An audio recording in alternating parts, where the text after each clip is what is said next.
All right, boys and girls, welcome to Real with Omar. Today's special guest, Kenny the Racing Realtor.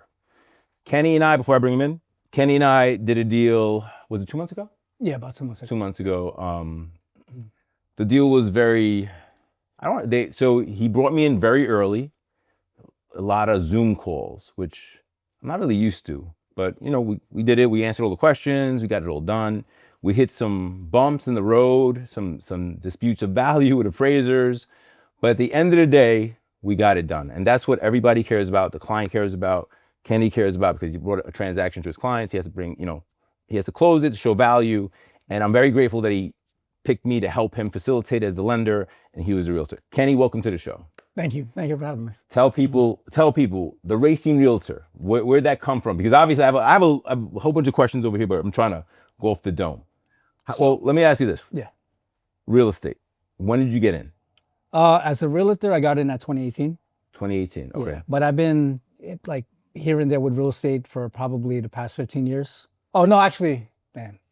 Like aging yourself, right? Yeah. No, it might Back be, in 1986. Yeah, it might be longer actually. Because my dad used to own a lot of properties when I was young. Here? Yeah, in New York. So as a little kid, I used to go with him. He used to collect rent and all this other stuff. Also firsthand. Okay. Yeah, firsthand. And then, but he wasn't, no disrespect to my dad. I learned a lot of lessons watching him because he wasn't very responsible fiscally. Okay. Ended up losing a lot of them. Okay. So, and then when I got a little bit older, he decided, hey, let's get back into investing in real estate.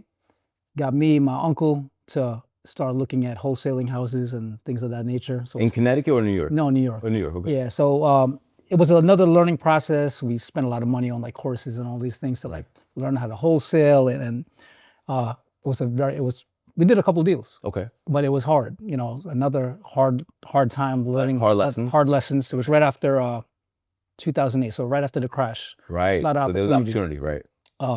We did do a couple of deals, but it was very bumpy. Okay. And then I decided at that point that I like real estate for myself. So I didn't get my license right away. I started doing photos and video for realtors. Okay. Yeah. Okay, so you wanted to be involved, but you weren't ready to take the jump yet. So you said, let me do this because it's kind of, I know they're going to need this, right? They're going to need this, yeah. And the way that started out was, so Kenny the Racing Realtor, you asked me? Yes. Yeah, I didn't want to get too far off track. Yeah. But listen, I want to give people some preface, right? Okay. Okay. Yeah, so Kenny the Racing Realtor came about originally because I was into cars for years. Racing cars or just pimping them out? No, racing cars. Fast and Furious style? Fast and Furious style. On the street? And that's funny because I was actually watching Fast and Furious last night. Yeah, you gotta get hype. You gotta get hype for the show. Like, yeah, I'm ready. Yeah, I was getting hype. Family over everything. Yeah, so yeah, that movie, I remember seeing it for the first time. Okay. So and I hated it. Really? Yeah, I hated it. Why? You think it depicted the culture wrong? Yeah, because street racing is a culture, and for people that do this, we don't do it because we're trying to I guess it's different these days because of social media, but we didn't do it because we wanted people to know us. Okay. We did it because we enjoyed it. Right. It's more underground back in the day. Did you race in Zuriga? I was Zuriga. That was for those that know, Hunts Point, Zuriga on Saturday and Sundays, the cops are always down there because you had all types of races happening. I mean, we're here right here at Soundview. We're on the Bruckner all the time. I mean, wow. Yeah. We went to all the spots. Okay. So You're originally from the Bronx? So I'm born and raised in Yonkers. Okay. But I had a lot of friends that I grew up with from the Bronx. Yonkers is real. Yeah. Oh yeah. No, I love Yonkers.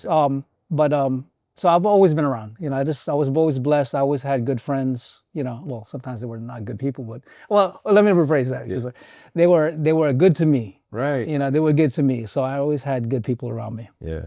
Well, I don't know if you read any self-development stuff. I've been listening to Jim Rohn lately, right? And you told me a story. You said something earlier, he made a lot of mistakes. You study those mistakes so you don't make them, right? And then you'll meet people that are successful, and you study that because it's all a study, right? You have to, success leaves clues, so you got to kind of see it. But going from racing, being a culture, because that's what it is, right? And then so you're taking pictures and you're thinking, because you've already done.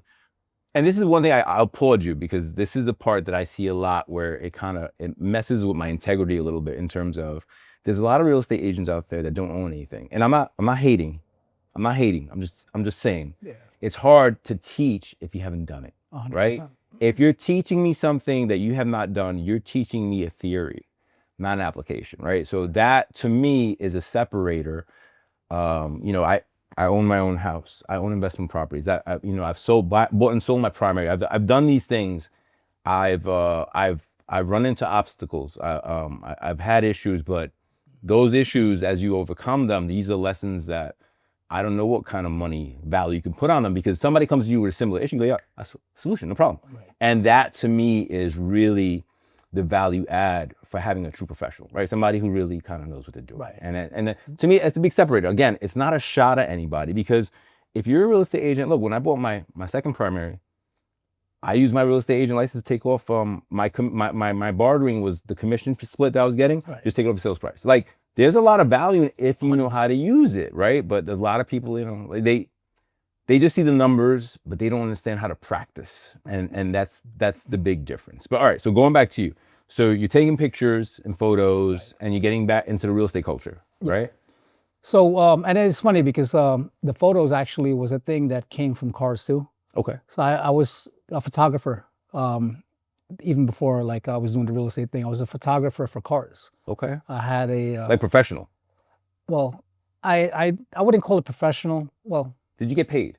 so I got paid sometimes. So you're a professional. I know. It's just You get paid I wasn't for making you I wasn't making a living. You weren't killing it, but Yeah. you know what I'm saying? Like, you're getting paid for I did get some photos in magazines though. Okay. Yeah. So which is pretty Don't cool. minimize that, man. Yeah. So and I was able to build a lot of connections through it. I had a Instagram and a vlog called Central. Okay. SNTRL, and that's why my IG is Ken_SNTRL. Okay. And ironically, Central is pronounced Central because it's based off of Central Avenue in Yonkers. Hey. And Okay. you know, I A grew lot up. of races over there. Yeah. So I grew up. He said, Nathan's. yeah. I grew up right behind Nathan's. Okay. So little kid, I used to ride my bike down there and watch like all like the guys with the cars. Right. They would come to the parking lot, play video games, and then see what's up. Yeah. Yeah. See, now we're aging ourselves. Now we're talking 90s, early 2000s. Talk about it all day. Yeah. Those are the best days ever. So I was doing photography, got into real estate. So I decided to try to do that as a living. And I did. Let's talk about that, because we talked a little bit off the camera. Like, so you thought about getting into real estate, but you mentioned, and we both know who we're talking about if you want to mention his name, you had a mentor, right? Because you saw him doing it. So what exactly, you know, what kind of inspired that relationship dynamic? Right. So John, right? Shout out to John. Shout out to John Rio. Yes, sir. Okay. He actually introduced me. He told me about you. Shout out to John. Gotta get you on your neck. Yeah, 100%. Yeah. So John, you know, he was my younger brother's, like I mentioned earlier, my younger brother's close friend in high school. And John is younger than me. Right. So John used to tell me about the times he used to come watch me race. Oh, okay. And he said, yo, Ken, you know, like he used to look up to me, right?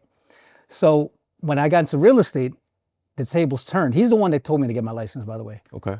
Did it just come up in just conversation, or you're like, yo, I don't know what the fuck I'm doing? Like, was it a moment? No, it was actually pretty cool. Okay. So John, I used to do photos for him. Okay, for his real estate. Yeah, video for his listings, him and a bunch of other realtors. I made a lot of connections. But anyway, John used to always tell me, Ken, he goes, if you can be the guy in real estate the way you were when you were racing, he goes, you'd be successful. He goes, if you could apply that same type of whatever you were doing, like that mindset and action, discipline, and that really resonated with me because it's going to sound, I don't know if this is relatable to a lot of people, but racing made me who I am, kind of. Okay. Well, open that up. That's a big statement. All right. So when you are doing something that you're passionate about and you love, right? And you love, and you find your way to become good at it, right? Good in a way that, like, you know, you're competitive, you're confident. Right. I was able to competent, right? And you're competent at it. Yeah. Right. You're good at it. Right. I knew I was good at it. Yeah. You know, it's a weird mindset for people that might not understand. But when you know how to be good at something and you're confident and you're competent in it, I felt like if I could translate that to the rest of my life, then I can find success. Okay. And so, you know, when you're out there and you're racing and, you know, people are looking up to you and, well, you know, many times there's money on the line or things of that nature. Yeah. You know, I don't care about the money. I mean, no one's going home excited about winning $50, you know, because they put a $50 into a pot. Right. But when you're over there and you're doing something where people are kind of looking up to you and depending on you, and you're one person doing it, and you got to lock in, well, that whole lock-in mindset and going and executing, it's translatable to everything. Yeah. You know, it's translatable to your career, translatable to the gym. And so it molded me to who I am. Right. You know. So you're saying the ability to lock in is something that you found it. You found a way to do it with racing, and you're translating it over into other parts of your life. To this day. Okay. Yeah, to this day. And so that's why I'm blessed that I was able to go through those experiences and learn back then, and doing something I love. Yeah. Because I love cars, I love driving, I mean, ever since I was a kid, I've always loved it. Because it never felt like an obligation. You were excited to do it, I was right? always excited. Yeah, and then imagine you get good at it, you get recognized for it. Right. It builds your confidence, right? And then you take it more serious because you want to. It's not about the other person. It's about you being the best version. I got to be the best racer. It's not about I got to be a better racer than Eric or Omar. It's, I got to be the best racer. Like we here, I'll see you at the end, and whatever happens from there to there is the magic. The magic, 100%. Right, it's magic, right? So I seen this cool quote by Kobe, like literally like 3 days ago, and they were like, "What is the greatest attribute for anyone that's great?" And he was like, "It's love," because if you love what you do, right, and you're good at it, it doesn't really matter at that point. So like, you know, but it's translatable to whatever you're doing in life. Yeah. You know, yeah, it started with racing, but if you love your career or you find a way to love, you might not even love it. But if you want to be successful, you got to find a way to fall in love with it. Yeah, I was talking to my wife today, and she was like, "I know that you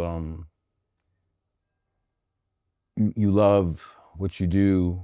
I told her, I love business, right? Like, I do lending, I do real estate, we do media, but opportunities. Like to me is I love building, I love a challenge, I love trying to figure out how to excel. Right. Again, and I think that just that chip in my shoulder comes from, coming from poverty and stuff like that. So I just like, so one of the reasons I've always gotten recognized by different people, and people usually that are higher up than me, is that I listen. And what I mean by that is that if they're talking, they might not even be talking to me. They can be giving you a lesson, Right. but I'll listen and I'll apply. Yeah. And people, you do that enough, people will be like, "Yo, that's a good investment right there. Like, this kid listens." Like, and ever since I was young, I knew to be in the room, I just had to pay attention, read people, kind of understand, like understanding the way it works made it very easy for me to apply it for myself. And then, put your twist on it. And yeah, and it's to me, it's just the challenge of breaking a barrier, whatever the barrier is, whether it be $1 million or it could be the first person to do this. Like, I figure out ways to keep myself motivated, because I think that's important too. Because going back to being real estate professionals, there's nobody waking you up. Right. That's something I want to talk about, because going back to another story we talked about, you had people start with you that are no longer with you. Right. But if, I've been doing this since 05 or 06. Yeah, probably right before the meltdown. Then the meltdown, I stood in it. But it was always just this. So it wasn't like I was a cop and I did. So I had to make it work. You had to, right. So it's 100%. like I gotta pay bills. I got a kid. I got my wife. I got my mother. I got people that depend on me. Right.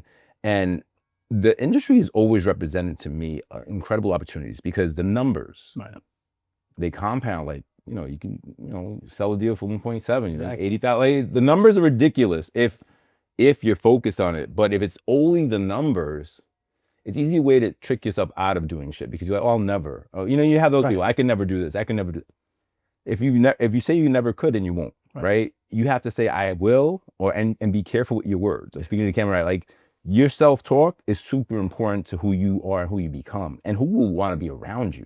Like, I'm aware of certain things and certain people that I give myself a certain amount of exposure to, because, and it's not a personal thing. It's just a self-preservation thing. It's like, yo, bro, like I'm, what I do is difficult. Going back to us doing a deal, like we faced some challenges. I had, we gotta pivot. We gotta do this. You go, like, I explained it. You said Zoom call. They cool with it. Let's go. And like at one point, it was dead. Right. And then, we're gonna do this way. All right, let's go. And then everybody on the same page, and we did it, and we closed it. So you have to have that mindset in this industry as well as in life, because if not, it's always easy to accept that you don't or you can't, because other people are gonna impress those beliefs into you, because they're now pushing their self-limiting belief onto you, right? And I just speak to you about that because going back to racing, you got into something, you loved it, but then you got good at it. So then now you believed in it. Right. And now it gave you the confidence to say, yo, what else can I be good at? And going back to John now, hey man, if you do what you did in racing here, you kill it. Right. So you had that little basis. You're like, yo, I've found success. I can do this.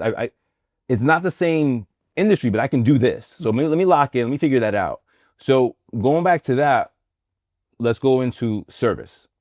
In the business, in the beginning, you're giving a lot more than you're getting, because obviously nobody knows you. Right. You have to establish good rapport, and you have to give value. You have to show your value to your potential clients. We spoke something off camera about, you had a couple of people that you did that with. How does that serve you now? Like, do you keep prospecting for new clients every day, or do you find the phone calls coming more in than out? Like me lately, I do a lot of social media, as we all know.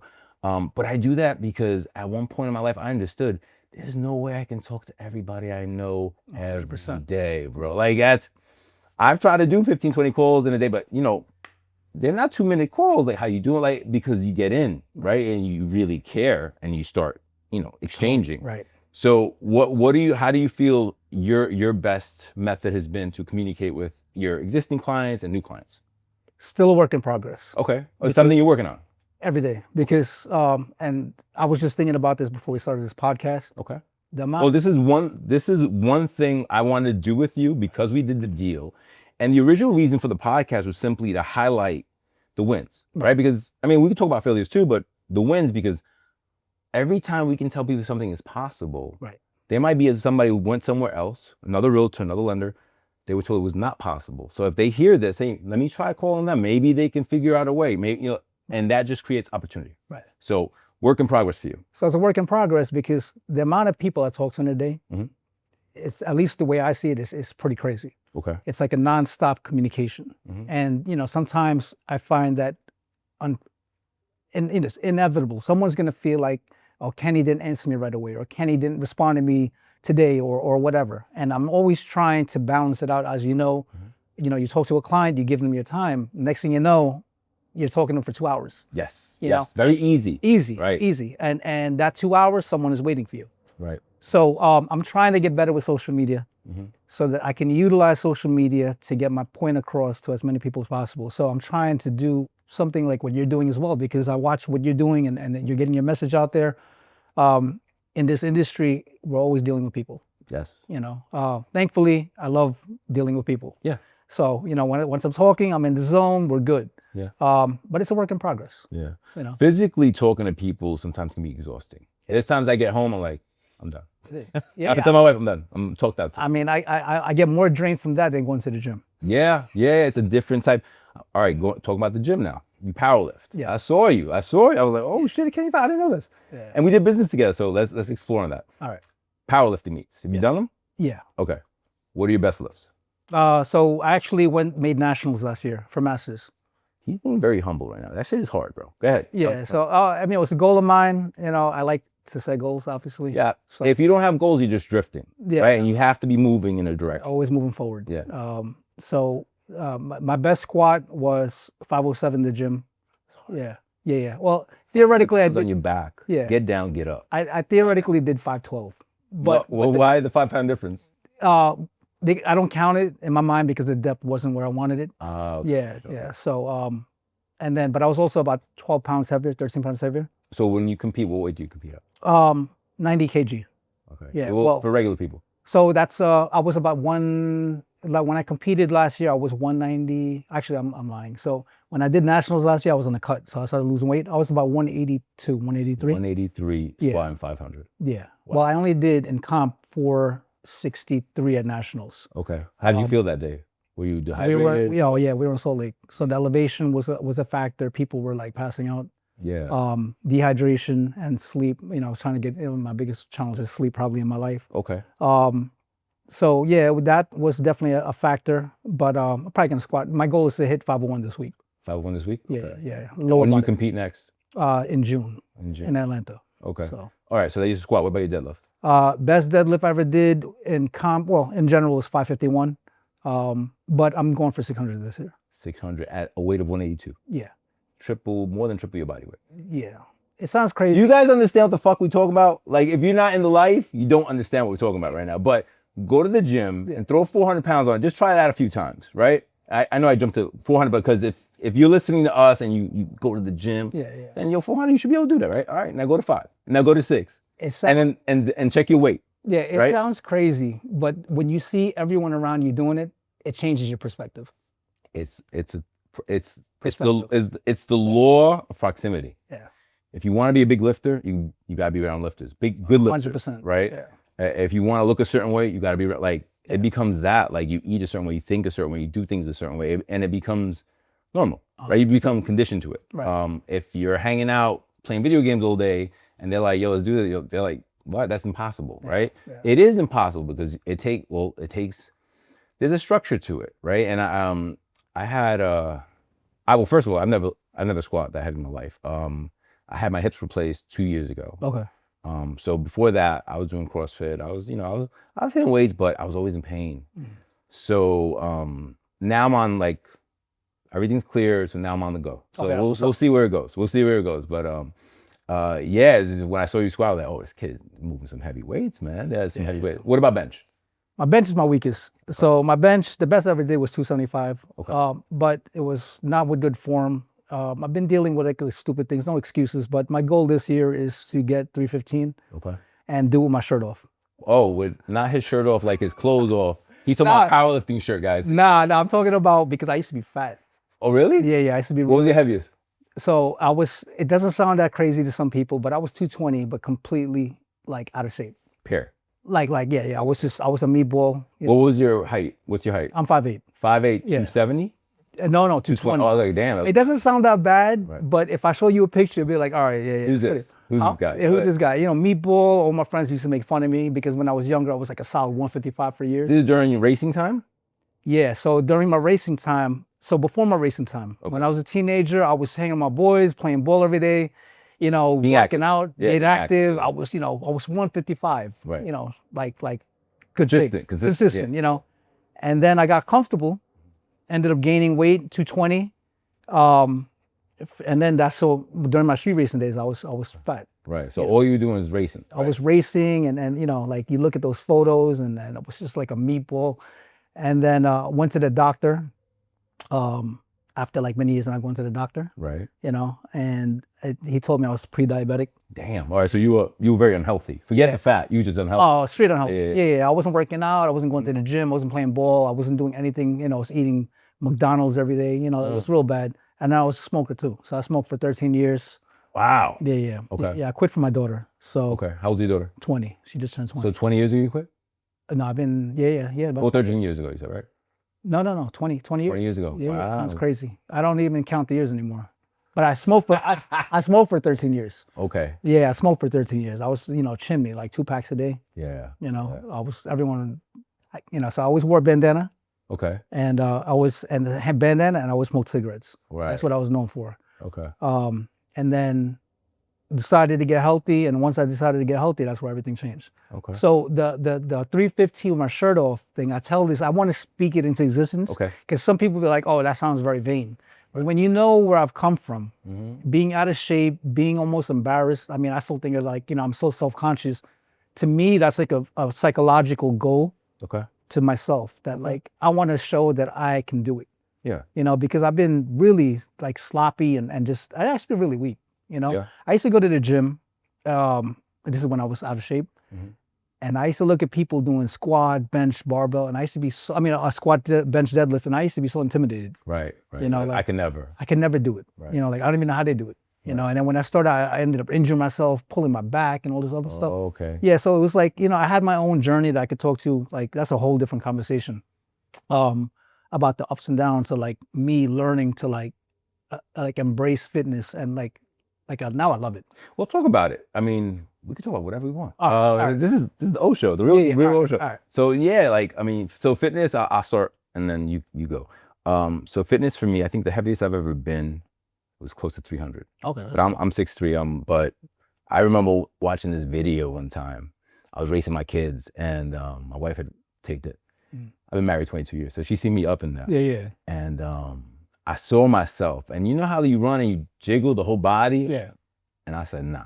I said, nah, man, nah. That's one part. Then the second part, that's the vanity part, or being, my definition of a man is you want to be strong, right, and competent. The other part is also, you know, I have things that run in my family. I lost my mom last year to vascular dementia, which was called just a lot of shit. So all of that shit could have been prevented with a healthy lifestyle, better eating, so you know, I got my youngest child is 20 years old, and very active, and I got 3 boys. So I gotta be the alpha male. So like I gotta keep letting them know, like, you don't got it yet. Nah, we still here. So those are a few components. I mean, my wife is fit. She likes to be. So you wanna, like, you know, like it's who you're around, right? Like, so like if she's eating well, it makes it easier, 100%. right? It's hard when like your spouse and you are not on the same page, and then, you know, she's going to McDonald's every day, you're there, and then you start seeing the difference, right? You start changing, she starts changing, and then you get divorced, right? Like that I mean, sorry guys, if it sounds that simple, but that's what I think. No, I agree 100%, and that's why it's important to be on the same page. Right. You know, when I was actually gaining my weight, my wife was. It was funny. She used to live next to McDonald's. Oh, whoa. And we were in college, so we'd be getting supersized, like, you know, everything. Oh my God! And I went from 155 to 220 because I just got super comfortable, and I stopped caring. You know, so. So what started you caring? Like, what you went to the doctor, but you said you had a relationship with fitness. So you pulled it back out a few times. Yeah. Well, and let me just say this: anytime you're doing anything, because he's not working out like getting an elliptical. I'm not shitting on people who do that. Let me just say that. Right. But if you're doing something kind of extreme, like I play basketball, my finger's broken. I'm gonna go to the doctor when I come back from Puerto Rico. I gotta get reset, whatever. Yeah.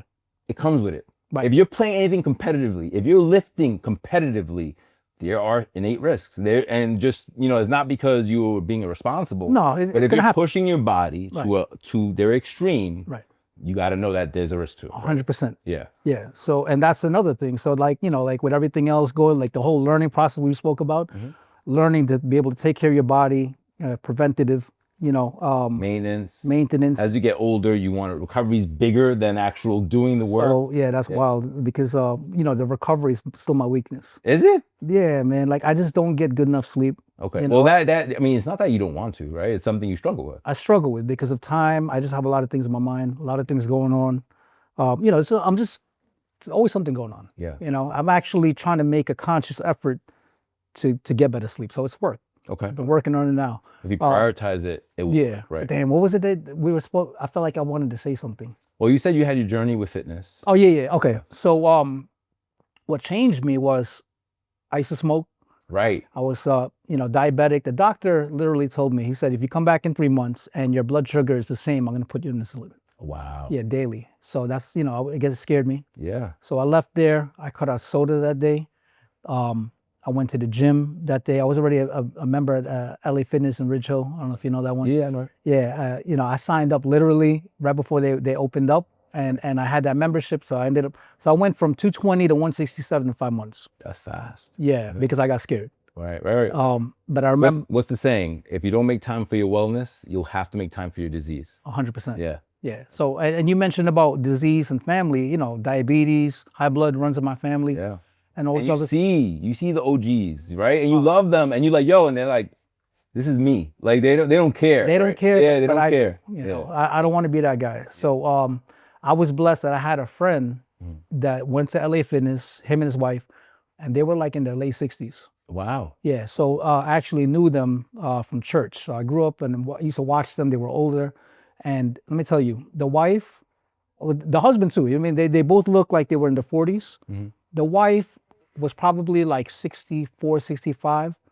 And they had a 30-year-old son. And when they used to go to the gym, they thought that she was the girlfriend of the son. Wow. Because that's how long that they took good care of themselves. Right. So they were like a good example that you can get old and still be young. Yeah. You know? I mean, it becomes this, right? Like, I believe age is a mindset, first of all. 100%. But the second part becomes quality of life, right? Like, 50-year-olds, I'm 50. So people say 50, they think of, like, if I think about my grandfather who's 50, Right. he gave up. Right. Like, I'm still out here. I play ball against 20-year-olds. Like, but that's in me. Like, I'm 100%. ambitious. I'm ambitious, and that ambition serves me as long as you use it constructively, right? Right. I feel that people, like, sometimes they get faced with things and they make a conscious effort to give up. And I'm like, I was talking to somebody this morning. He goes, "Yo, how's today?" Da, da, da. I said, "Yeah, this is great." Da, da, da. I was like, "Because what's the alternative, right?" Because he was like, "You fucking right. You fucking right." I was like, "What's the alternative? Right. It sucks. It this sucks. Everything sucks." That's the mindset. You can look at that. Or, yo, I get a chance. Let me see if I turn this around. Right. Make it happen. Come with enthusiasm, ambition, and tear at it. Because eventually, I believe if you tear at something enough, you will win. Always. There's no way you will not win. It's when you lay down and give up, you got the game. So I'm glad you brought that up, because one of the most important things in my life that I always abide by is a glass half full mindset. And it sounds very simple, but like you can either look at it, you talk to people sometimes and everything's like negative, oh my God. And then you talk to some people and no matter how hard life gets, it's always positive. They could. And so I learned a long time ago that I don't want to be the negative guy. I don't want to think about all the things that can go wrong. Yeah, it could go wrong, so let's fix it. Let's work towards it, and don't get me wrong, like people look at me and they'll say, "Oh my God, Ken, like you're so, this, you're that." And I'm like, man, like I know what I go through. I know the hardship. I know all the things I worry about every day. But I don't need to go and dwell in it. I go and try to fix it. I go and try to work on it. You address it and try to correct it. Yeah. Yeah, absolutely. And I'm not perfect by any means. I struggle with a lot of things. But at the end of the day, it's either glass half full or glass half empty. Well, you're making the conscious effort to see it that way. Right. Some people don't even realize that they don't see it that way. Some people don't even realize like how negative they can be. I know. And then I start telling them, "Hey man, what about this? What about that?" I was like, oh, that guy. I was like, misery loves company. I was like, do you understand that? Like, you're talking about that person. Look in the mirror, brother. And he's like, fucking right. Yeah. Like, you're right. And I don't say it. So here's the thing that I don't struggle with it. I guess I just don't like the word struggle. I do. I'm learning how to maneuver it. It's basically not everybody's like you, right? And that's okay. Yeah, that's fine. 100%. And I have to, they come for help. You give them help. 2 weeks later, they're back on the same thing. Right. And I tell them, listen, man, I'm going back to Jim Rohn. I've been listening to Jim Rohn. I love this guy. I love Jim Rohn too. Yeah. So I was like, motivation is fleeting, guy. Like, you can call me every 3 days. If I have time, I'll pick up and I'll give you something. I was like, but discipline is the warrior that shows up when it's rain or shine. So no matter what, you have to make a conscious effort to change your perspective. I was like, it's almost like working out. You got to develop your brain, your strength to looking to the positive over the negative. Yeah. I was like, it's a conscious effort, bro. Like, I've talked to so many of my friends, like, it's a conscious, it's not by mistake. Oh, Omar, it's all easy for you.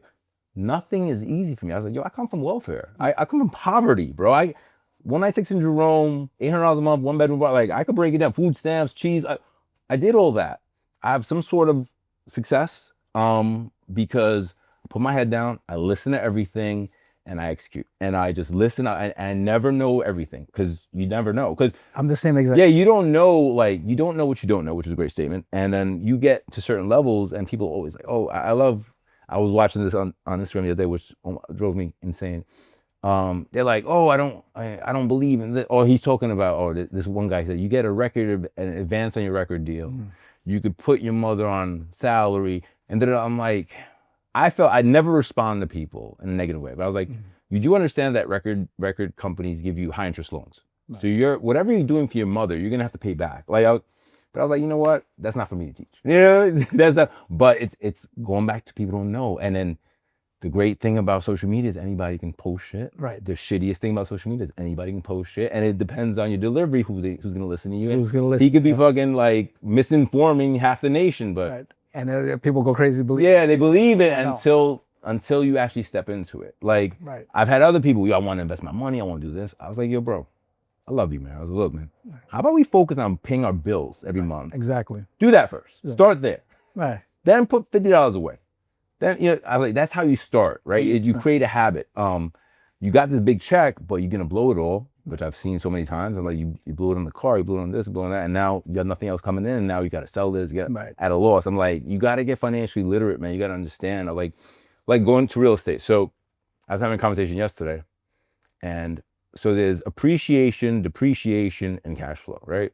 So appreciation is the value of the property goes up. Depreciation is a legal write-off. You can write against your income, against the property. And then cash flow is basically, if you have money left over after paying all the bills on the building, the cash flow overage is what you make. So cash flow is a great insulation to try and maintain wealth, right? So people are like, oh, but I have like, one guy, he's selling $1 million in properties because he was like, yo, the cash flow is too little and it's too much. And I was like, yo, you have to make an appreciation play. I was like, the cash flow is just to maintain it.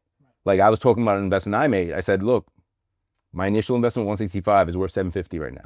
If I sell tomorrow, I net about $500,000. With that, I could do something.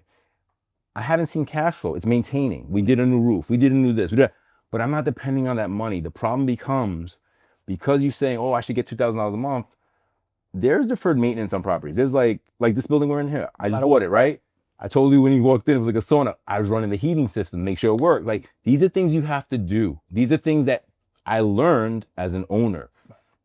You should be around people that own shit so they could school you, right? Not say, oh, I'm gonna buy this and I'm like, yo, but what about that? What about the roof? What do you mean the roof? I'm like, every 5 to 10 years, bro. Like, there's maintenance. There's maintenance. Like, but explaining it to everybody gets caught up with the shiny stuff, right? Yeah. Right? So how do you address that when you have new investors? Well, the biggest thing over here is obviously from my experience. Right. But, and you mentioned something that's very important that I also live by. Besides the listening, because I like to listen to other people, I also think of, it's going to sound bad, but I think of myself as selfish. Okay. Because I like to feed off of people that are doing stuff that I'm not doing. You know, lifting, real estate, listening to what you're saying right now. I like to do the same exact thing and try to apply it to myself. Okay. Selfish in a good way. No, that's learning. Yeah, that's I know. Learning. I And know. you bring it to your people. 100%. Right. And just in life. Yeah. You know, like you just absorb, you kind of like just, you know, you take their energy, you take whatever they're doing and you try to like take some of it for yourself. In a good apply way. it for yourself. Yeah, apply it for yourself. So same thing goes with working with clients. I like to use my experience, but sometimes I like to lean on other people that might have experience. So like if I have a client that's asking a question, as an investor client, and I don't know the answer, I'll connect them with you. For it, right. You know, I have attorneys that I trust. I have. That's cool having a team, a good accredited team. But the team is so important. Yeah. You know, and that's in everything. You know, real estate, career, and in the gym. You know, with whatever you're doing, you always got to have the right people around you. I mean, obviously, it sounds so obvious, but it's obvious to us because we're doing it. Right. It's not obvious because, all right, I'll give you an example. Like, yo, I want to change my life. I was like, all right, man, what'd you do this weekend? Oh, I went to the club and I'm broke again. I'm like, all right, so why don't we change that behavior? Oh, what am I supposed to do on the weekend? I don't know, man. Like, maybe go for a fucking run. Yeah. Or you know what? Netflix. How about you watch some TV? Yeah. I saw this on Instagram one time. I used that. I was like, yo, you don't want to spend money? Stay laying down. Just stay laying. It's true. Go work out. Go back to sleep. Go like, oh, just chill. Just like, chill, yeah. But you know, like they have that fever, this conflicting fever of contradiction where they wanna be resourceful and the word is responsible, Right. but be seen everywhere. I was like, they're contradictory. I said, like I use my stuff all the time. I said, my social media, I said, is a way for me to reach out to everybody and not have the same conversation 80 fucking times. That's why I gotta get on your level. Yeah, but I'm just letting you know. But and then they're like, cause you're on social media. I'm like, what do I talk about on social media, bro? Do I talk about bitches? No, I'm talking about shit I do. Yeah. So you understand. And if you get any value, the exchange is this. I'm giving you value. Right. If you need a lender, maybe I get a chance. Right. If you need a realtor, maybe if not, it's all cool. You still get it. Right. But that I knew what I was doing 5 years ago when I started. Like there was always the plan. The plan, yeah. Right. The people like, oh, but how'd you? You have to write your pillars of what you want to get done, and then you execute. Right. They go on. I posted 3 days in a row, bro. I'm like, nigga, I've been posting 5 years. Fuck are you talking about 3 days? Nobody called me. So keep going. I was like, what do you? Yeah. Oh, but you're like, what? No, I don't understand. Why do you think it's that simple? No, you're right. You know, 100%. It's been 5 days. Yeah. So hit me back in 180 days. Right. Hit me. I'll give you a great story. And this is one I've had multiple deals come through Instagram directly. But this one is always kind of the one that said, I'm onto something. Okay. So I did a deal for this lady, Dominican lady in Long Island. I want to say in 07, 08, 09, like a long time ago. And I refinanced her property. I remember her because she has 7 sisters, all the same name. All the same name. 7 sisters, all the same name. I was like, what the fuck? They were like, my mom, we all name. I was like, all right, whatever. Yeah. It was weird, but That's whatever. weird. So boom, we do the deal, we close the deal. I get a call, I want to say 2015, 7, 8 years later. Hey, Louis, it's me, Norris. I'm like, hey, wow, what's going on? How are you? I have this property in Brooklyn. I need to refinance $1 million. I said, all right. So she sends me information. We do the deal.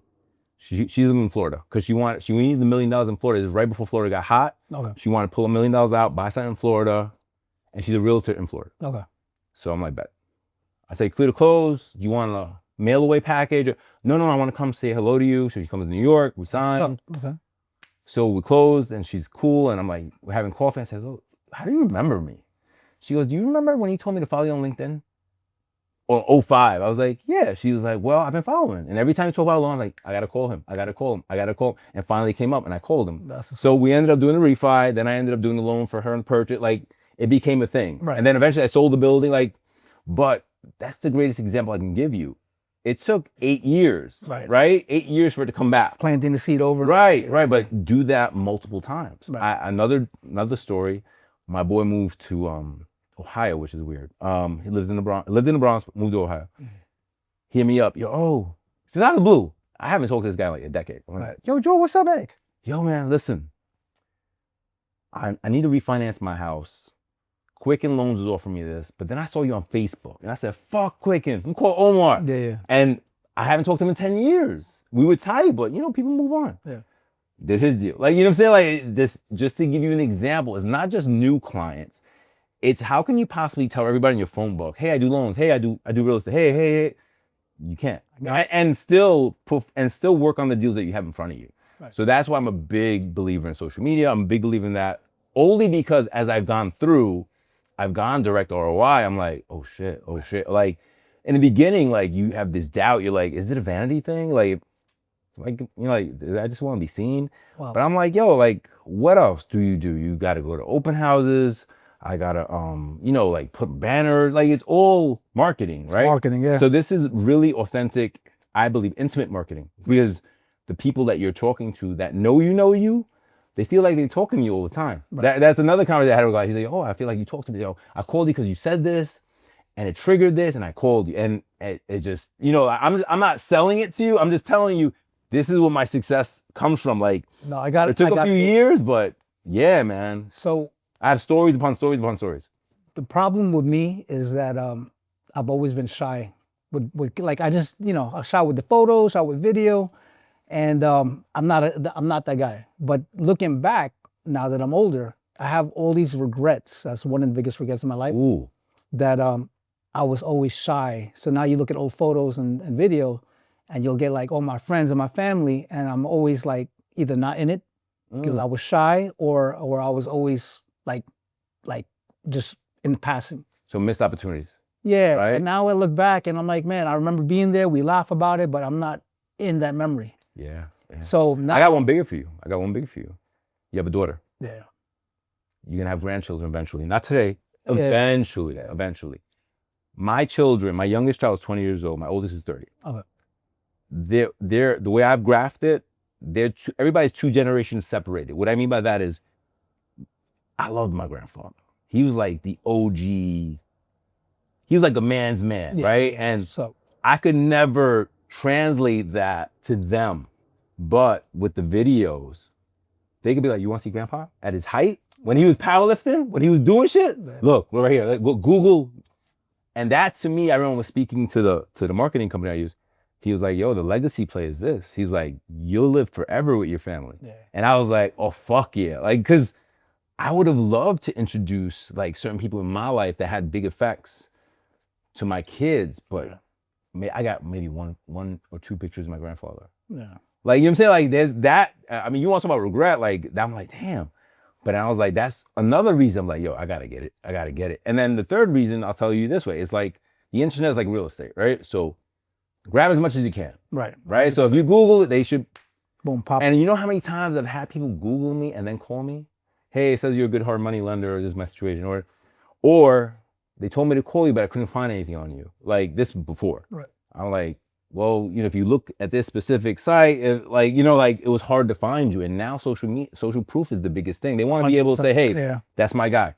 And then the other angle on that is that I have high net worth clients. They like to flex and be like, yo, that's my guy. He does my stuff. Right? They're like, here's 100,000 followers. Like he picks up my phone. I call him right now. You want to talk to him? Like, he comes down. So I'm just giving you all the ways it could be valuable to you. I got to utilize it. I mean, I've been practicing. I bought a mic. I've been doing my story, but now I got to translate it to like reels and posts. Yo, I just bought the Ray-Ban Metas. Oh, yo, I got to get it. It makes it easy. You said, I don't know if you at work. Now my boy got it. Yeah, at work, doing this. They're like, yeah. And it, right to your phone, upload, done. Damn, you know what? I'm going to order after this. Yeah, no. Yeah. I bought it for my son for Christmas. Thought it was the coolest shit. I had to buy myself a pair. I was like, and then, I'm driving. You just do that, or you say Meta, take video. Yeah. I'm gonna do so. I was thinking about this and give you an example. I was thinking like of writing stuff on a paper, like if I want to do what DSCR is. I think I'll put the video on. Hey guys, this is what DSCR is, and I do show the numbers. If your mortgage and interest and tax and insurance is this number, but your rents are this number, it qualifies. This is what 1.2 means. And they can see it, yeah. Right, and then post it. Like there's so many ways. Oh no, I'm getting it. I've been putting it off, man. I'm glad you mentioned it. You can't put it off, bro. Like, if you want to get to the next level, right? If you want to get to the next level, like I watch guys that are, $40, $50 million a month producers. They have that, they have this, and I take notes. Right. Like I remember meeting my first, back in 08, 09, my first multi-million-dollar producer, like big dog, Johnny V, shout out to Johnny. And he was like, yo, you got to do this, you got to do that. And it was not like, he was like, because I was doing business for him too, like we were doing business. He was like, yo, you want to get to the next level? This is what you got to do. Right. And he's like, I'm number 3 in Wells Fargo, like nationally in the whole, country. This is what I do. I'm telling you, this is what you do. I was like, work. I wrote it down. I started doing it. So like giving you an example, like success leaves clues, right? And it's funny how like successful people like to hang out with successful people. Right. I believe, let's talk about this. Let's talk about mentorship. So mentorship has been a thing that I kind of struggle with a little bit because everybody wants to do what you want, because you make it look cool, right?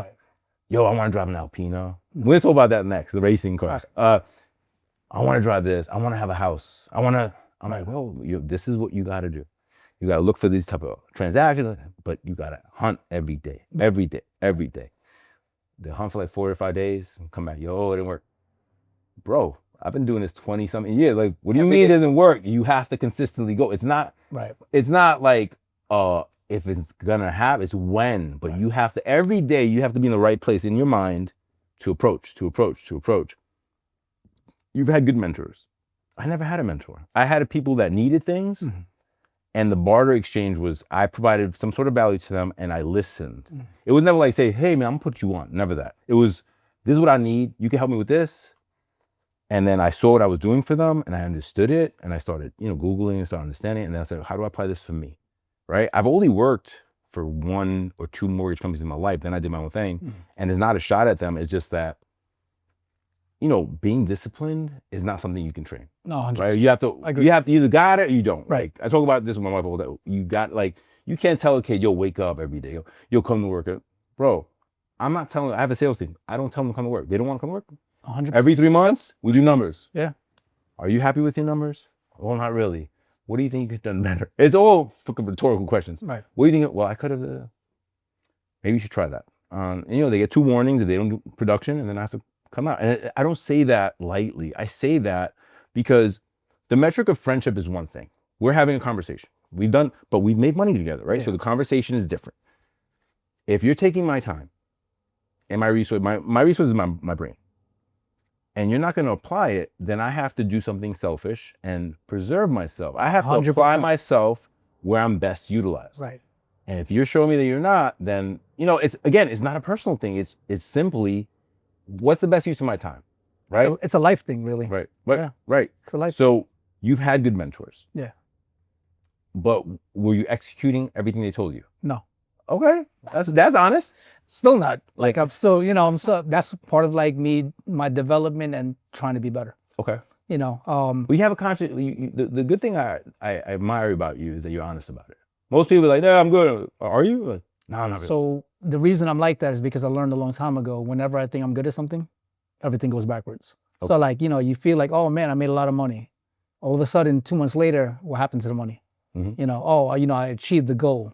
Well, did you move forward after the goal? No, I probably moved backwards because I got content with that goal. Right, right. So never content is a very big thing in life for me. Okay. Never content. And so it's funny because I'm a very positive guy.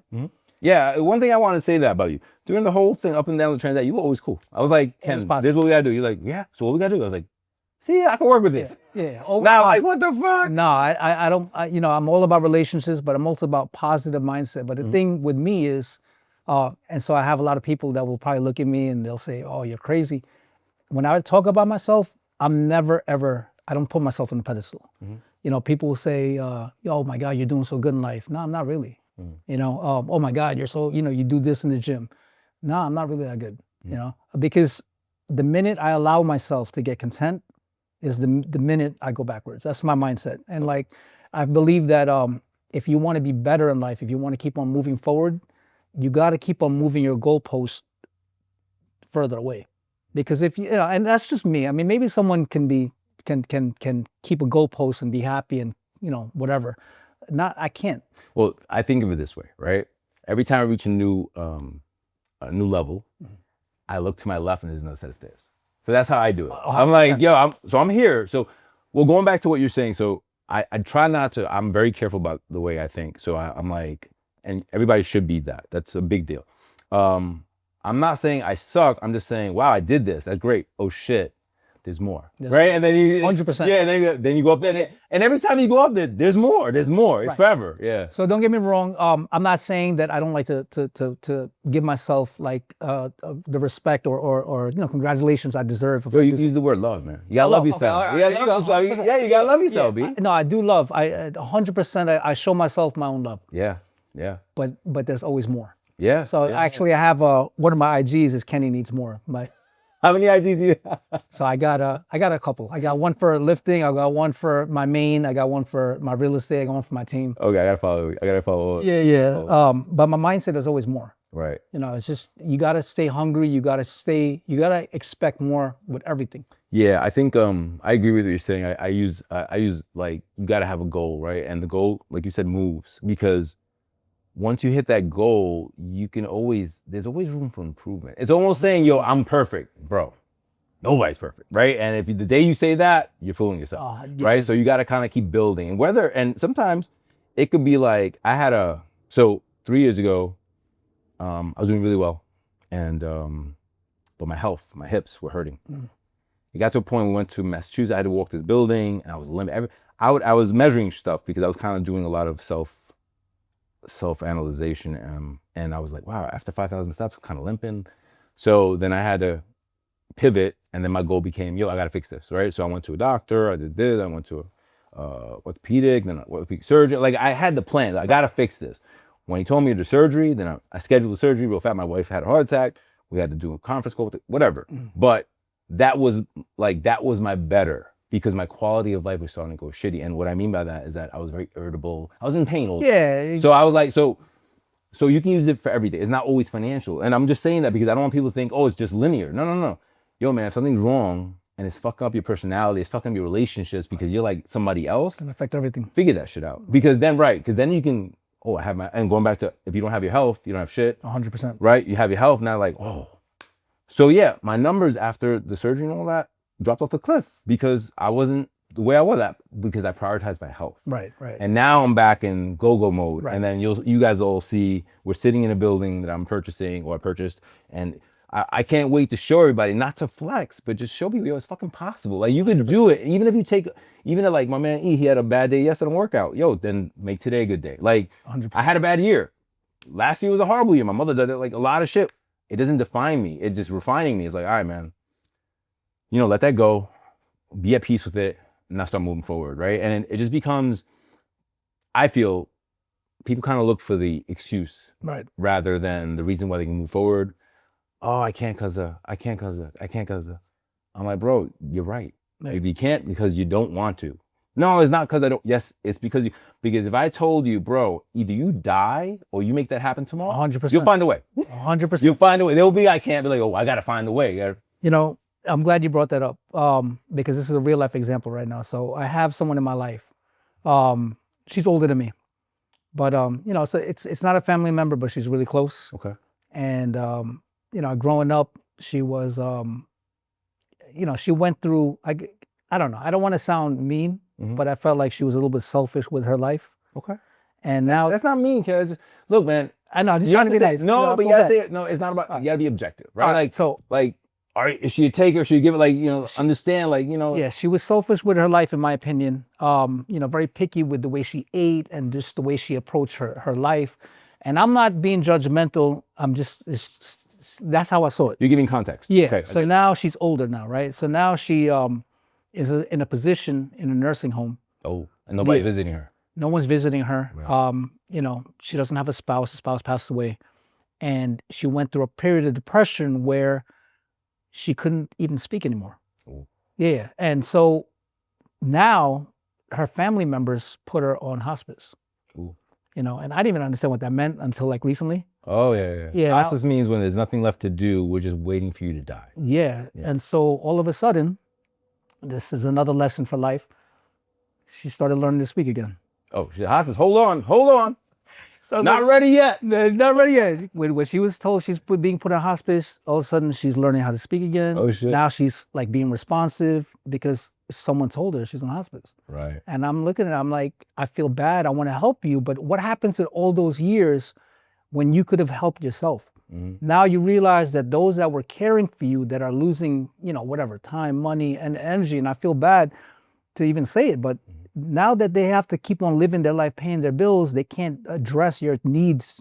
So they put you in hospice. All of a sudden, now you want to go and, you know, change for the better. That's hard. Yeah. It's hard, you know, but that's a lesson for me. Yeah. You know, don't let yourself get to the point where you're I think it was a little bit selfish, you know? Yeah. You took your time and all this other stuff for granted, and all of a sudden, now that you realize that those that were helping you can't do it anymore, now you want to go and try to do it, and what happens? So like, I don't even know what's gonna happen now. You know, I'm trying to help her too, but Yeah. That's because you're a good person. Look, I had a cousin who's passed away about 10 years ago. She's like my sister, and we grew up. My memories of when we were kids, young, was going to the hospital. She was bald because she had chemo. And she's always had cancer, and she had 2 kids, and like they're my son and my daughter. I love them. And when I remember this is like 6-7 years ago. She goes, "Oh, I want you to come with me. We have to go visit the doctor. I want you to come." I've never gone to any of them. I was like, "All right, okay." So I'm there. I got you. What do we gotta do?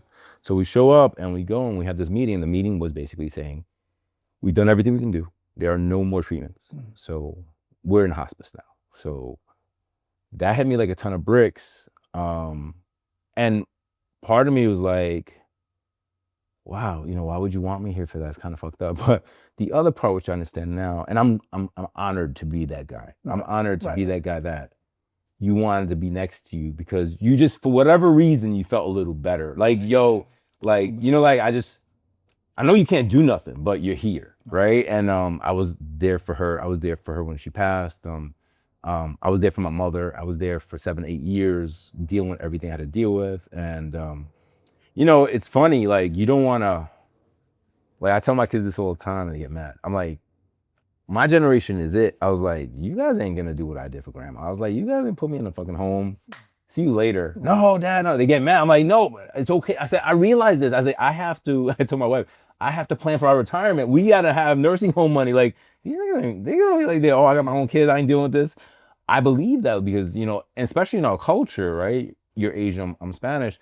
We were taught to take care of our elders. Right. Like, yeah, the elder lives with us. Like, my mother's nursing home thing for me was such a confliction, man. It was so against my identity, but it came to a point where she was having like some severe dementia where she was leaving the house. yeah, that's tough. Yeah. And I was like, I wasn't sleeping. I was starting to deteriorate. Right. And I was like, all right, so what happens if I die? If I die, everybody's fucked, right? Because I'm the main guy, right? Yeah. So I had to make an executive decision and it hurt.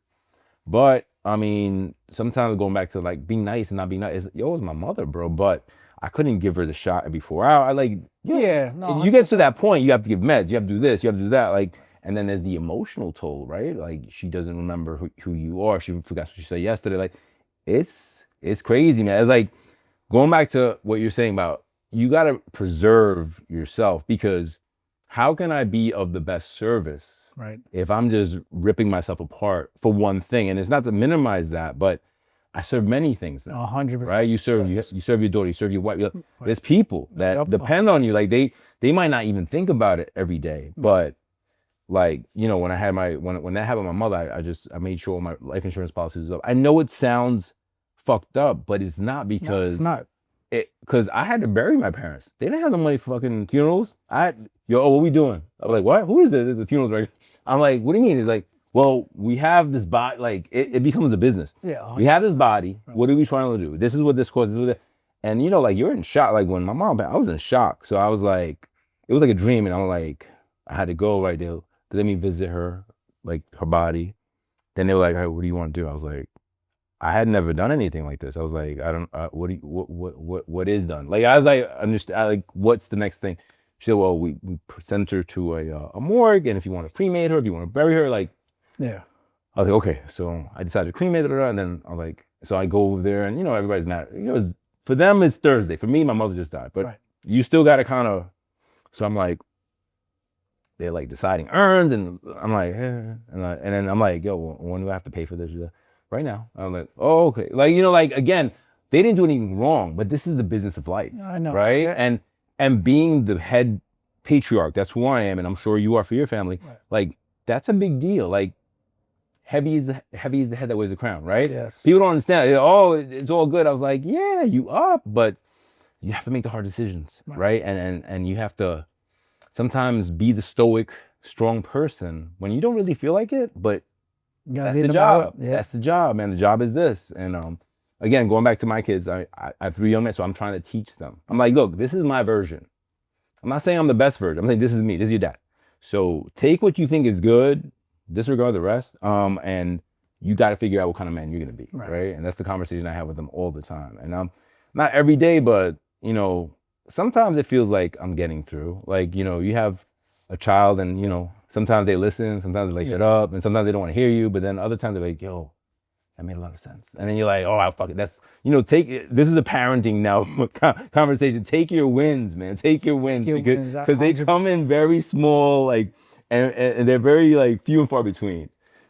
Well, you probably see a little different than I do, because you got a 30-year-old now, but at 20, it's like, and I have a daughter too. You have another one? Nah, so I just got one. Yeah, I just got I one. just got, I stopped. Yeah, I got one, and you know, she was like my girl. And then all of a sudden she was like, you know, a woman. She's gonna see this. Yeah, well, you know, she went to high school, and all of a sudden she went from being my girl to like, I felt like she was this girl that broke up with me. Right. You know, broke my heart for. Yeah, sorry. I confess. Oh my God, it was bad from like 14, and then now, like, you know, she's starting to come around, but I think she's busy with life. So you know, I mean, she's great. She's awesome. Well, they say girls are daddy's girls. Right? Yeah. So you have a special bond. I didn't have that. I have the boys. The boys, and I always tell them, like, when we get mad, I'm like, yo, bro, I know if this ends tomorrow with your mother, I'm out. I know that. Get my face. No, Dad, no. Like, come on, bro. Stop. I know you always, and it's fine. I said, I was a mama's boy too. I sided with my mother, with my father. I get it. They're like, nah, Dad, nah. But, you know, but lately they've been kind of, because they're getting older now, they kind of understand the dynamics of relationships. They're like, yo, Dad, you tell her, right? I don't want to deal with that. You know what I'm saying? Like, so you'll go through that point where that you're not the coolest person anymore, and then they'll come back. Like, she'll come back and be like, yo, Dad, what do you think about this, right? How was that dynamic with her and her mother? Oh, so like, you know, growing up, it was about me and her. Right. But once, you know, she broke up with me, you know, like emotionally, yeah, I remember all these things. Like, I remember the last time, like, we watched TV together, like, just me. Once she had that separation, then she got close to her mother. Well, she was always close to her mother, but it became a different dynamic. Now it kind of switched roles, as far as instead of being, you know, daddy's little girl, now she started like leaning on my wife more. Okay. You know, for like the conversation. For girl stuff, right? Girl stuff. Stuff that you don't. Yeah, so, you know, it's definitely, and it's cool to watch and to see it. I mean, you know, like, I like the evolution of it. But, emotionally, I had to deal with my own stuff too. You had to detach. You had to It wasn't easy. reaffirm yourself. Be like, I'm a good dad. Yeah, it's not my fault. Yeah. Well, because like if you look back, like if I look back at like my relationship with her, we were like, she was my best friend. Right. My best friend everywhere I went, and like she acted like my best friend. Right. And then all of a sudden it became, I don't want to put her on blast, but once she got to high school and started discovering, being a teenager and relationships and things of that nature, like to watch her change and grow into, into a young woman. Yeah, it's hard to say. It's wild, it's cool. It's hard to say. Yeah. All right. So today's podcast was about fix and flip deals, mentoring, real estate, mortgages, powerlifting. Oh wait, I have a few questions. Hold on. Oh, where do we get some? Yeah, let's get to the questions. All right. Yeah, man. All right. So German or Asian race cars, which are better? I like all cars, man. But which are better? I think it's tough. I guess Asian. Asian, why? Yeah, Durability? Yeah, durability. I mean, I'm a Honda guy. A Honda guy? Yeah. Okay. Favorite way to, fastest you've ever driven? I mean, just in general? You're not going to jail, bro. Yeah. I think the fastest I've ever gone in a car was like, it said 180 plus on the speedometer. Damn, where was that? Where was it? Yeah. It's years. Nobody's going to get Yeah, it was a long time ago on the Bronx River. 180 on the Bronx River. It was like 3 o'clock in the morning. That's crazy. Yeah. All right. Yeah, it was. Favorite way to consume information? Favorite way to consume information. I mean, I do podcasting. Information in general is just, I don't know. I like to listen to people. Okay. All right. Yeah, so same you like thing like conversations visually? Conversations. I'm the same way. Like what you mentioned. I like to listen to what people are saying, Yeah. even if they're not talking to me. Right. If they're just talking and there's something important that I think I could take from it, that's the selfish part. I'm always kind of like, in a good way. I'm just trying to be as Bettering much. yourself, bro. Yeah, 100%. You got to change that. You're not being you have to be selfish at certain times because if you don't do it to better yourself, how are you going to help anybody else? 100%. Right? It's almost like saying when in the airplane, put the mask on first, then save somebody, or if not, everybody dies. Right. Same concept. All right. I'm with it. You're a realtor in Connecticut and New York. Yes. Which state do you prefer and why? And I have an agent in Jersey on my team too. Okay. Yeah. So, which state do I prefer? I mean, I love New York, but Connecticut. I don't know.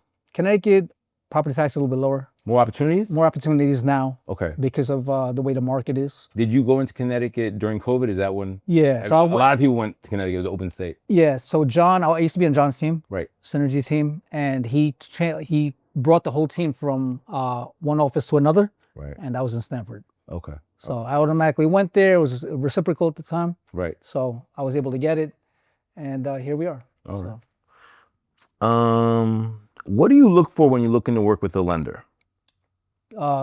Communication and customer service. Okay. So, and then experience. So like, it's very big for me that if I connect any of my clients with any vendor, I mean, especially, loan officer, that number one, your communication is going to be good. But number two, that you treat the client the way they need to be treated. And it sounds really obvious, but I'll give you a good example. Yeah, I was gonna say, what something happened with somebody? Or? Yeah, I had a guy recently. I'm not gonna name names or whatever. So if you're watching this, maybe it's about you. I don't know. But because I kind of cut him off. Okay. Yeah. So I explained to all my lenders. I like to give everyone a chance. You want to go and I'll bring a client to you. Fine. Customer service, even above me. Right. So I don't care if like me and you butt heads about something and it's behind the scenes, but with the client, they should always feel like they're being taken care of. And one thing with me is if the client feels like you're being confrontational or you're not giving them the service or the communication's not there, I can't work with you. And it sounds obvious, but I had a guy that he did a couple of good deals and all of a sudden I gave him a family member and then I gave him a good friend of mine. Okay. And it was so bad that the attorney, who's my go-to attorney, said, Ken, I don't know what's going on, but we haven't had a response in 2 weeks. 2 weeks? 2 weeks. Did he have like an emergency? No. Okay. I called him. He said that she was not being honest, but I trust her. Okay. So there was one word versus another. And then I had the client call me and say, I don't know what's going on, but he's kind of giving me a hard time. So, Interesting. red flags. Red flags. Yeah, All I right. mean, you're not like that. You No, were actually, listen, man. no, you were. We were good. Omar, Good news, bad news. You're gonna get the news. I don't know if you guys yeah, no, and the communication, Yeah, everything. absolutely. Omar was Absolutely. 100% on point. Absolutely. Yeah, it was and it was a bumpy deal. Yeah, not, yeah. Not because of us. We had to pivot. We had Yeah, to pivot. we- Well, but I said, look, we could do it this way. Right. Are we good with it? Everybody said, yeah. 100%. We out, and then we closed it, and that was a very fast closing. Once we found the second lender, Right. it was quick. Yeah, I mean, you know. Yeah. All right. Favorite book. Well, my favorite book probably is Think and Grow Rich. Oh, Napoleon Hill. Yeah, Great yeah. book. Great So, book. Great you know, book. I think that the message there, it's like because you always got to kind of find that message. Yeah. But when you do, it kind of makes sense. Yeah. And even then, you don't even know if you really found it until you actually try to apply it. Well, I think you figure out when things start like resonating with you, like right now on the Jim Rome tip, right?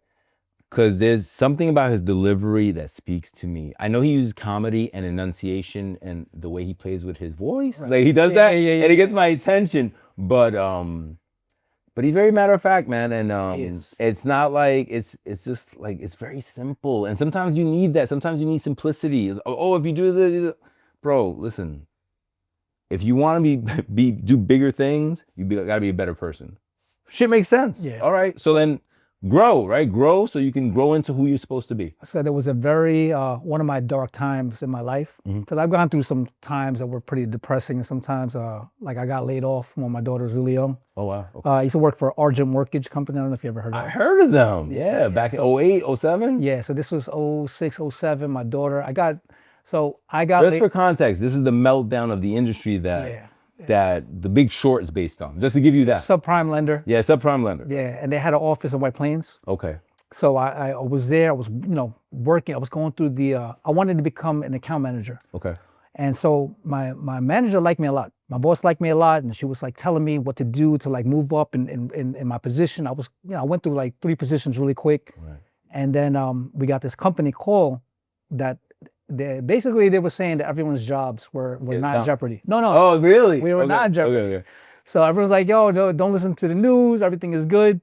And then like a month later, we all got laid. Like my whole department got laid off. Right. And it was the day after my daughter's birthday. Oh. Yeah. How old is she?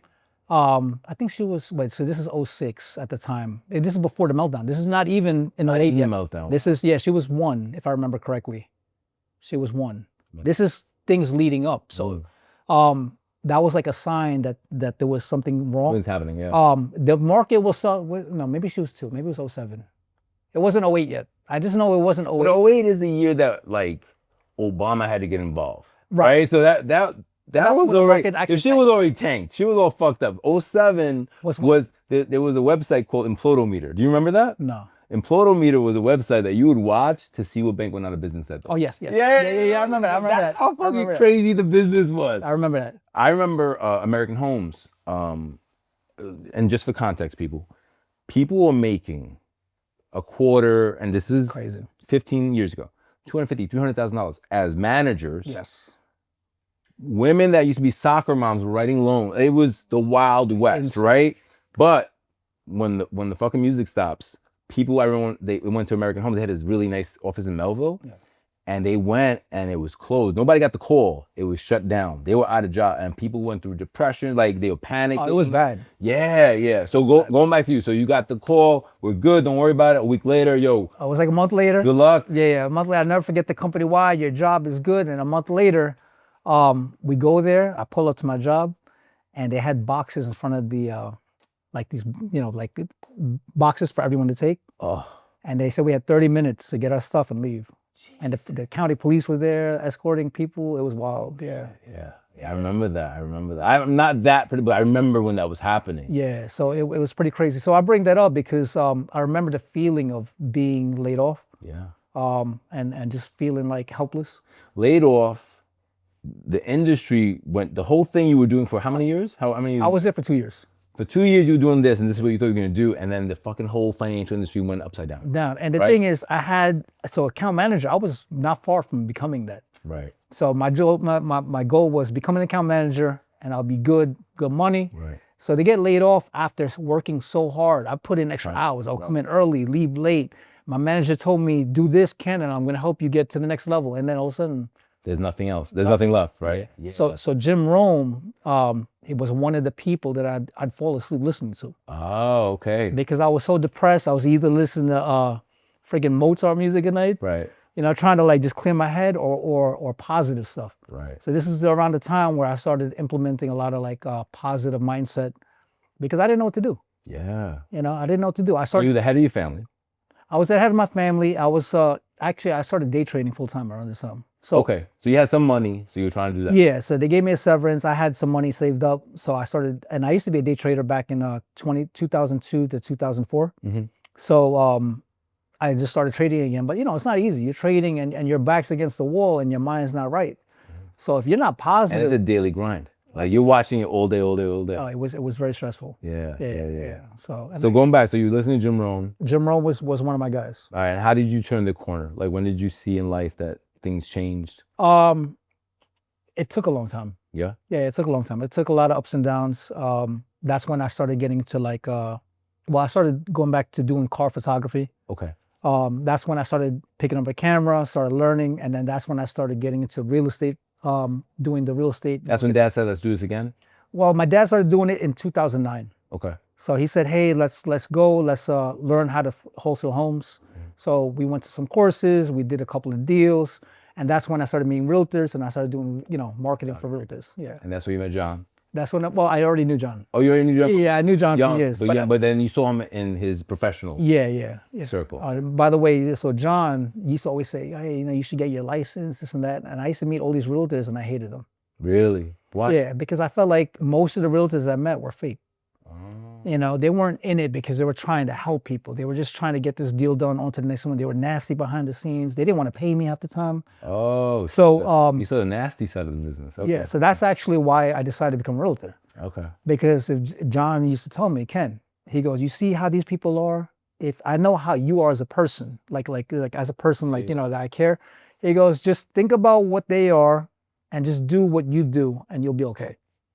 So like words like these really resonate. I mean, They help. I tell them all the time, but Yeah. it's very important to be able to know the value that you can bring to your clients. I mean, you know this already. Yeah.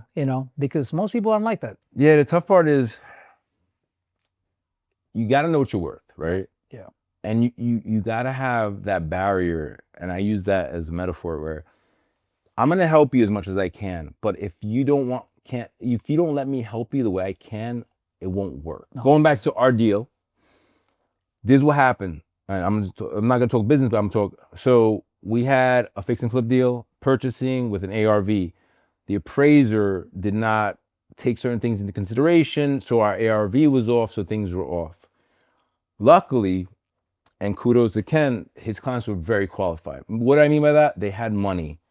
They can make things work on their own. They didn't need the leverage for the rehab. So I was able to pivot it, put it into another bucket, close it, and they're doing their thing, and he's gonna sell it when it's done for over $1 million. Right. So just to give you that, if they would have been like, "No, you gotta find me the leverage," it wouldn't work. Like I'm telling you what it is. We can try to argue it, but it's going to be a point of diminishing return at that point. Like we can argue, and if we get a little money, it's great, but all the time that's being spent. 100%. And this was a Connecticut deal. So in Connecticut, it's not like New York where it's on or about. It's close this day or lose your money. 100%. Yep. So there's, we're making it sound like it's all fucking fun, flowers, but there's pressure, guys. It's timelines. And you got to be, going back to what he said, communicative. You go, "Hey man, this is what I'm doing. I think we do this. Yeah. We do this. I close in 3 days. Let's get everybody on the phone. You guys ready?" And I do want to shout out to my clients because, they, we had to be flexible and they did everything they could. And even to the seller. Yeah. The seller was and the seller's agent. Yeah. Actually I owe her food. Everybody was cool. Cool. Yeah, we'll take her out. I'll go with you. Yeah. All right. Wrap it up. Where can they reach you, Ken, if they need a good realtor, a power lifter, a car racer, or what's the other one? Yeah, that's pretty much it. Yeah. That's the things I love to do.